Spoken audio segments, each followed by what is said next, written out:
Hello friends, welcome to my channel. Today we are going to talk about Sagittarius Ascendant and how the month of September 22 is going to pan out for the Sagittarius Ascendant people.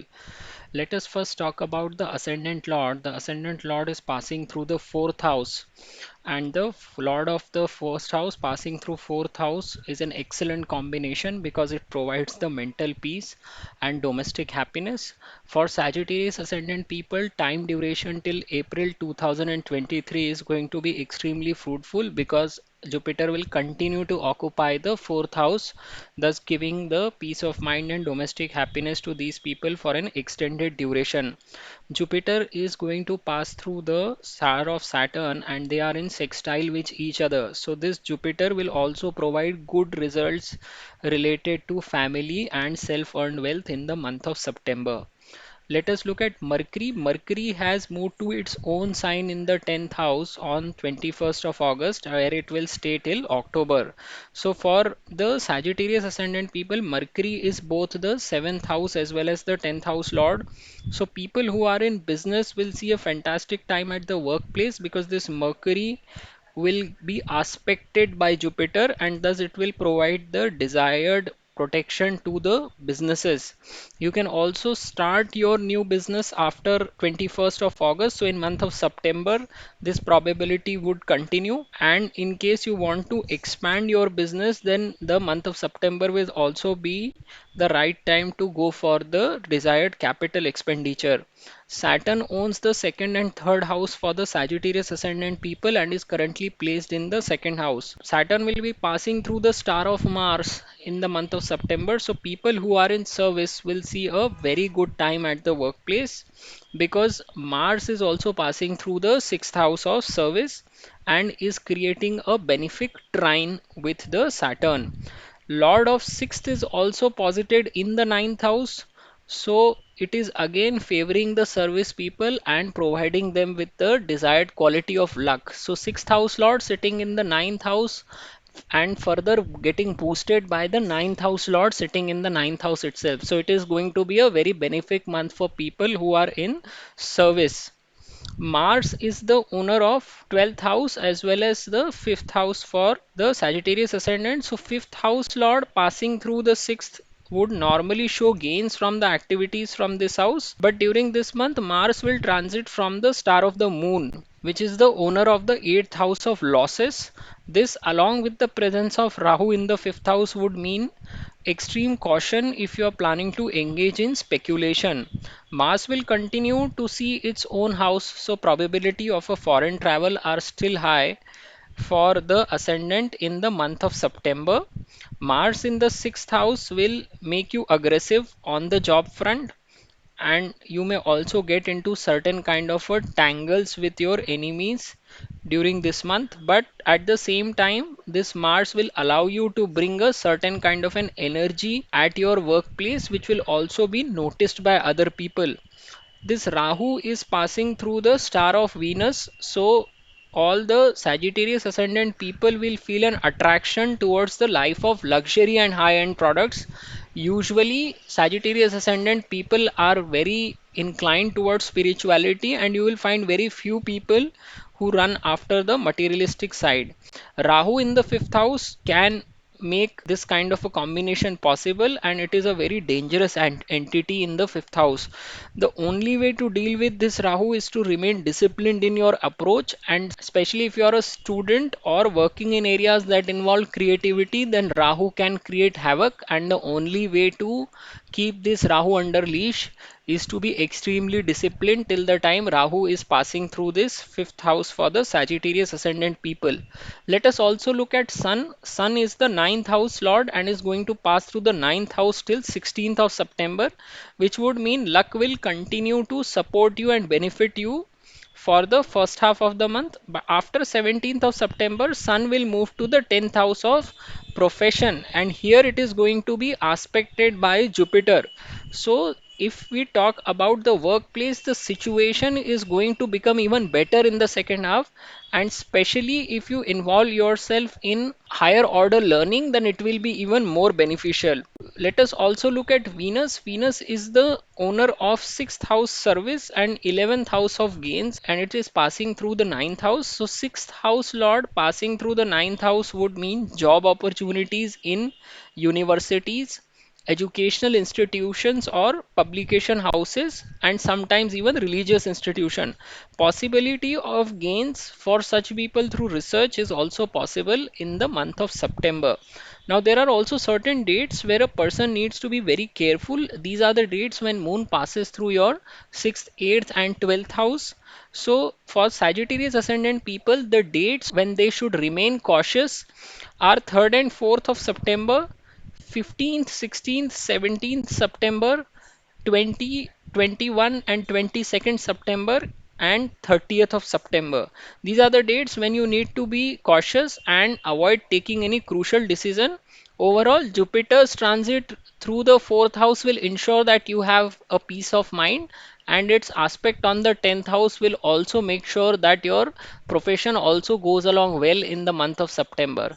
So this is the summary for Sagittarius ascendant people. If you have liked my video, please do subscribe to my channel and thank you very much for watching. नमस्ते दोस्तों, मैं अपने channel में आपका स्वागत करता हूं।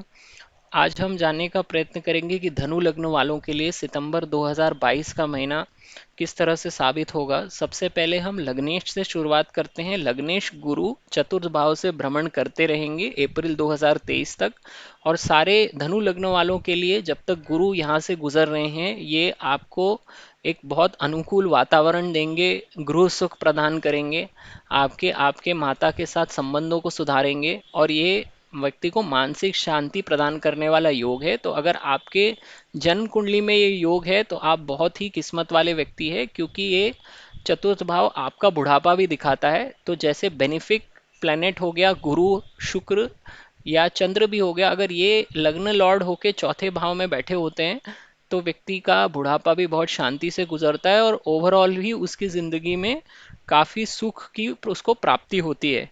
यहाँ पर गुरु सितंबर के महीने में शनि के नक्षत्र से गुजरेंगे और शनि के साथ वो त्रिरेकादश योग बना रहे हैं। तो यहाँ पर शनि के परिणाम भी गुरु आपको अच्छे तौर पे देंगे। तो आपको सितंबर के महीने में परिवार के साथ मौका मिलेगा समय बिताने का।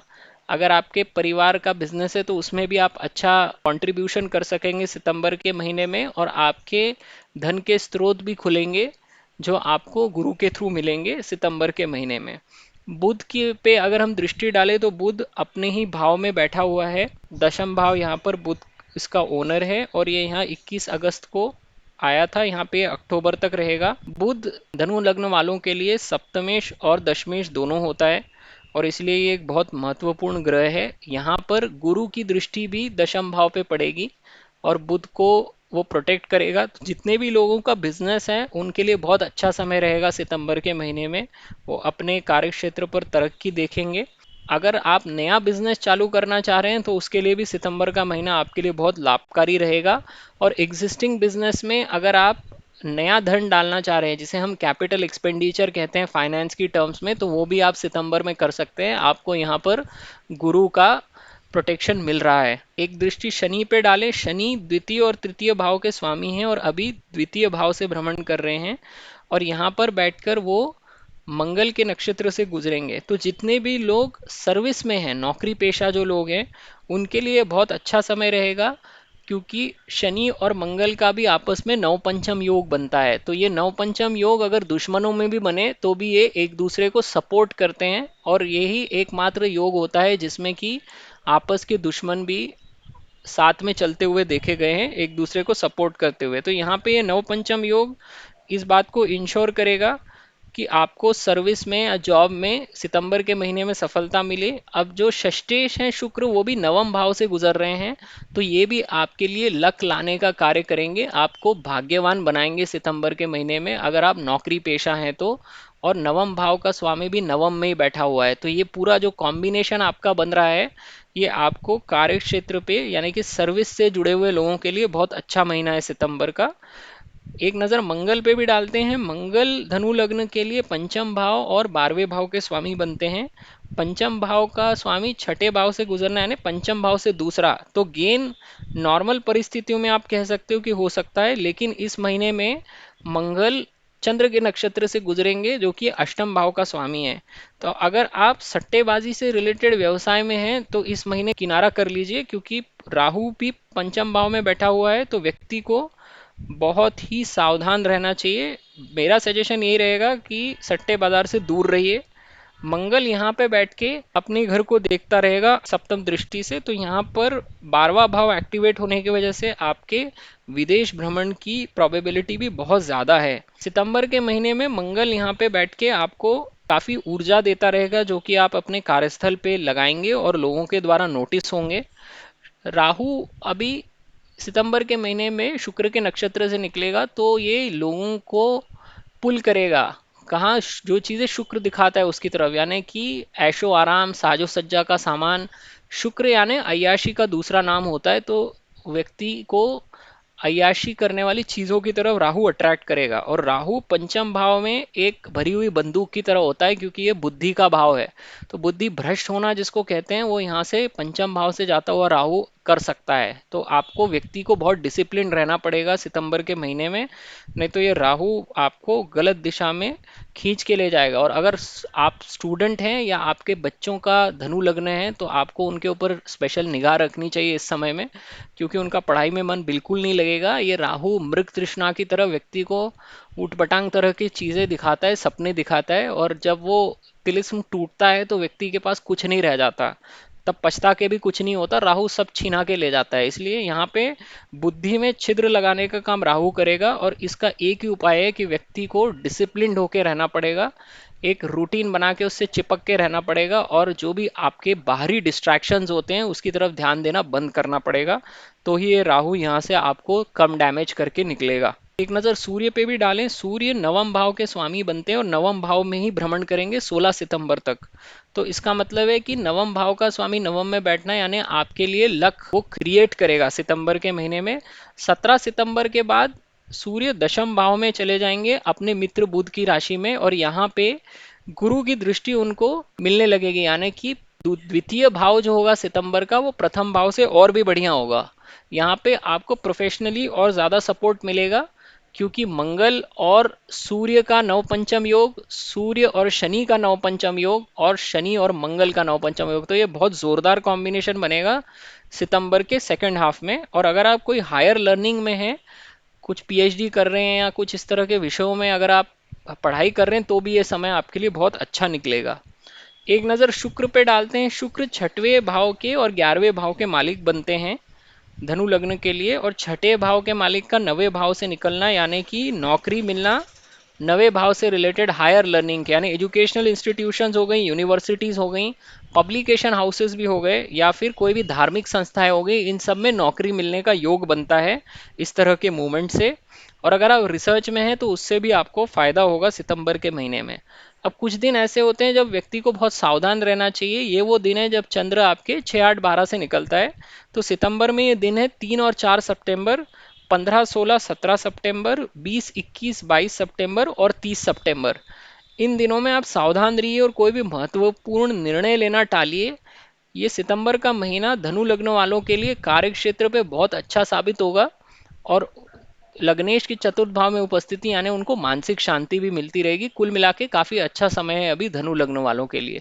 तो ये कुल मिला के आपका समरी था इस सितंबर महीने का। तो आपको अगर मेरा वीडियो पसंद आए तो मेरे चैनल को जरूर सब्सक्राइब कीजिए, और ये वीडियो देखने के लिए आपका बहुत बहुत धन्यवाद।